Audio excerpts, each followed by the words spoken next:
This is the fun part of bouncing across a sheep field going to get your materials. Start it. This is why some people do not salvage materials in the middle of a pasture. In this video, we're going to introduce you to some basic tools that you can do lots of projects with.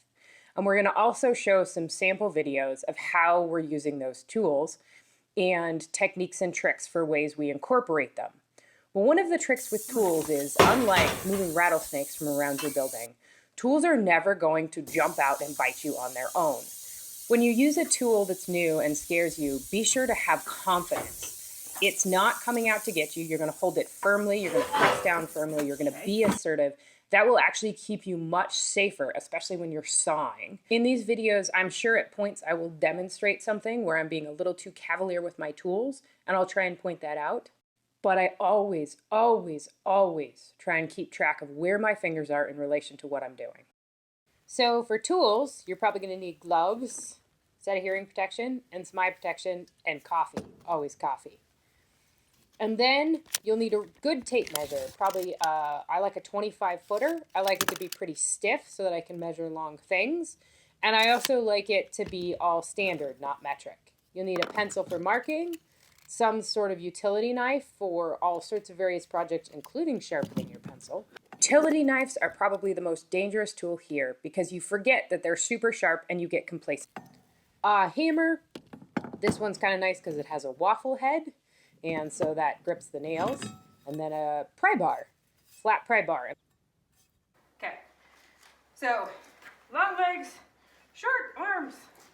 So for me to carry a 4x8 sheet of plywood is really, get it up, fairly awkward. I'm super hyperextended on my shoulder. So how to make this easier, especially if I'm carrying a lot of them, prop my board up. Put a pry bar under, find the balance point. And all of a sudden I can have better alignment in my shoulder and my arm, and I'm not super stretched all the way across. So, flat pry bar with a nice hook. This is one of the tools we recommend you have, is one flat pry bar, hooked underneath, and carrying like that. One of your most important tools is going to be your impact driver or a drill if you choose to do a drill. I like impact drivers because they have these quick change bits, collar bits. They're these bits that look like they kind of have a waist on them. And also because impact drivers also don't just drill in and hork on my wrist. They kind of pound as they drive things. I find them much easier. The only real downside is they are very loud. And then we have our speed square. And speed squares are an amazing tool. Okay, so this is going to be a demo of what happens if you have, because we said one of the tools, I'm going to lock down the plate on my circular saw because I'm going to get the max width out of my circular saw for my cut. What happens if you have a circular saw that's a little too small for your board?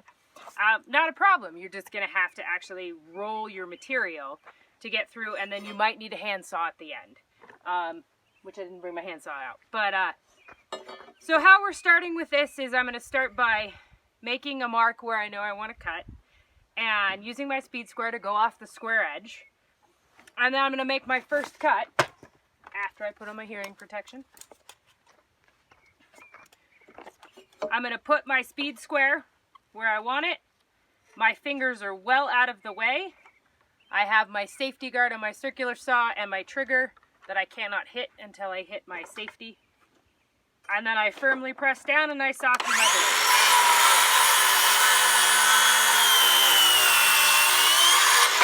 blade. Okay. I've made my first cut. Now, take my big log and roll it. Ideally not off of my platform. Okay.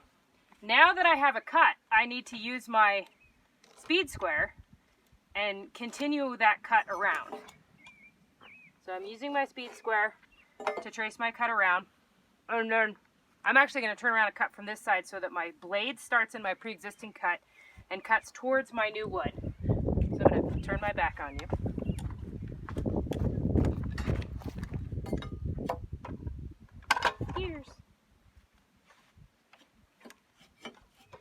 And this board has a funky notch out here. I'm going to flip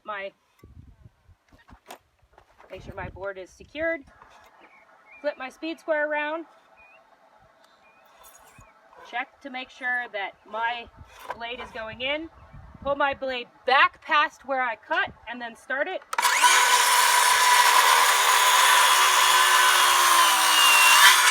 Okay, all the way through. Another roll right there. My saw cut is lining up with my mark. Oh, I'm gonna have to turn my back on you again. Because I want to go in to the cut I already made. Keep my fingers clear. Press firmly against my square surface. Okay.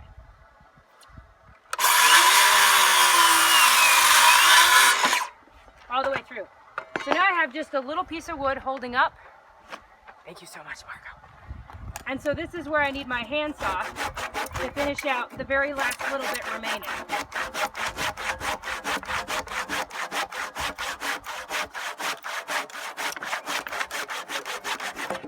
Okay.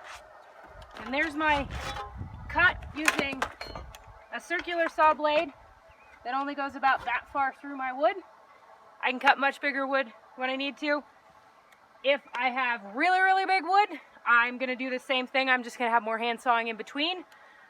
Or I'm gonna use some sort of power tool like a Sawzall, which works too, but for this, these are my tools. I can cut pretty much any size I need. Okay, cool. In addition to that, you will probably want some clamps, just a couple to have around.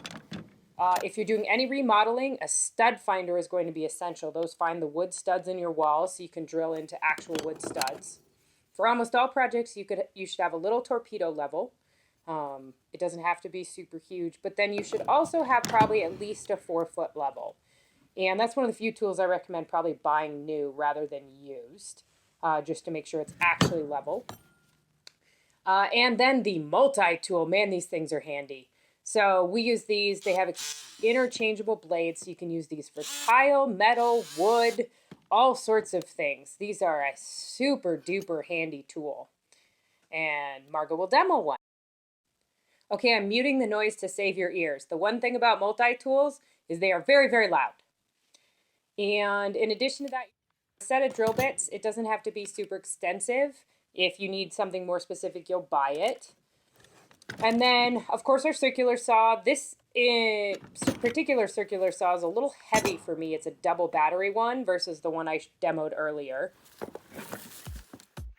Okay, what I am doing here is I am ripping a piece of plywood that is going to be a shim, and it's a 53.5 by 5 inch piece.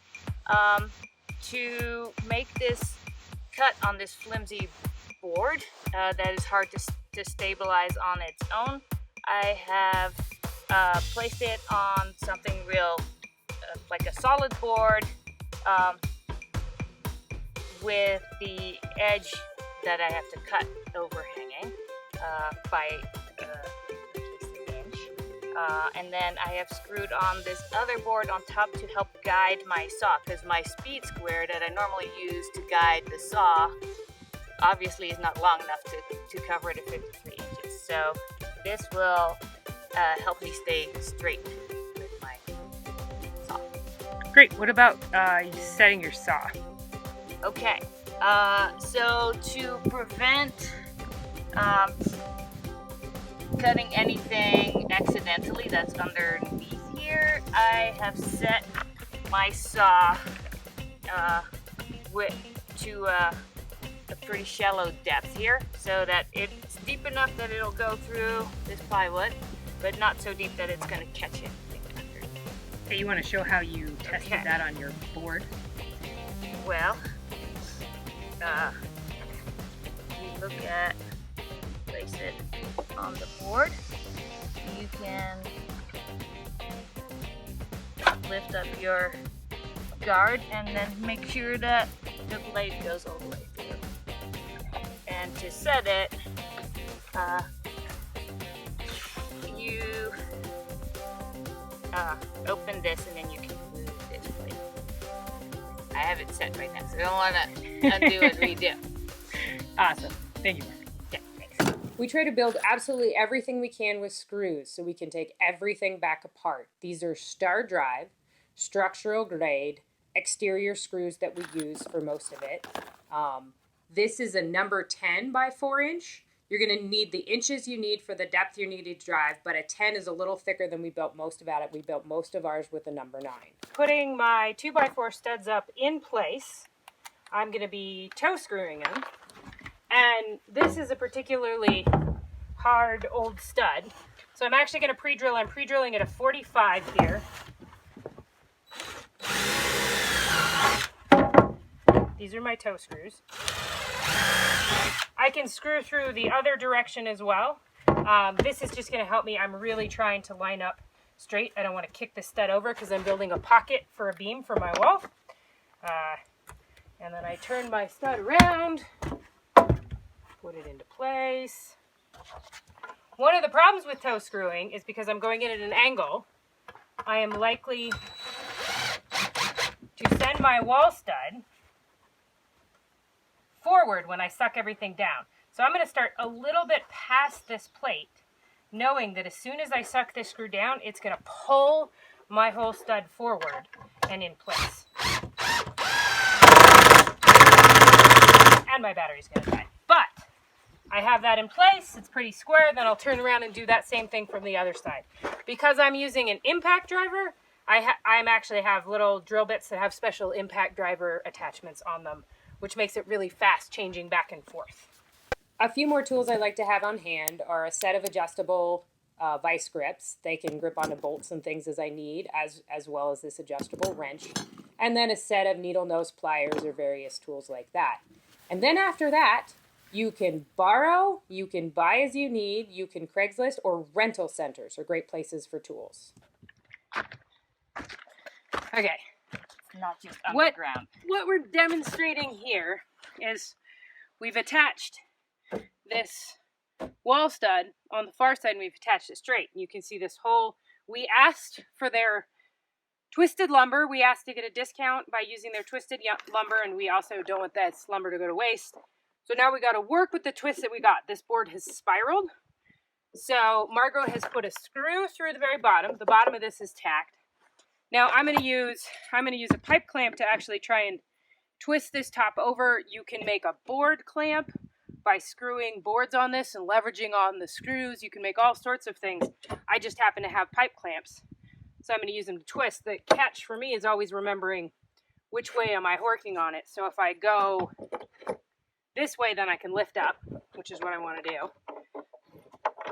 Screw this down. Tighten that on the board. And then I'm going to slowly try and take some of this twist out. There's only so much I can do.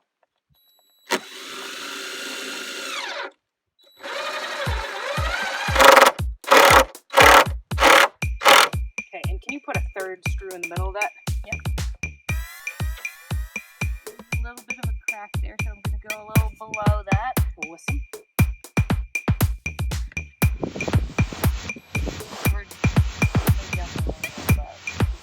The upper part is the hard part. Yep, that's our twisted part.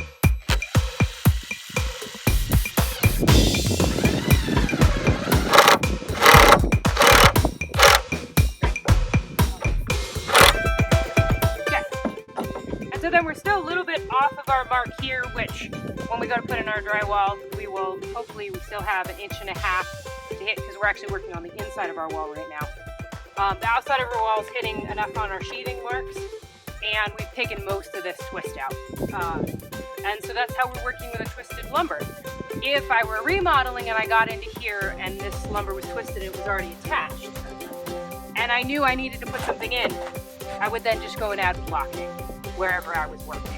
And you can still work with twisted lumber so that if this was what I needed to attach something here, but I cut into my 18th century house and all of a sudden I saw this board that was super twisted and I don't want to take it out and I don't want to work with it, take some lumber, add it to the side.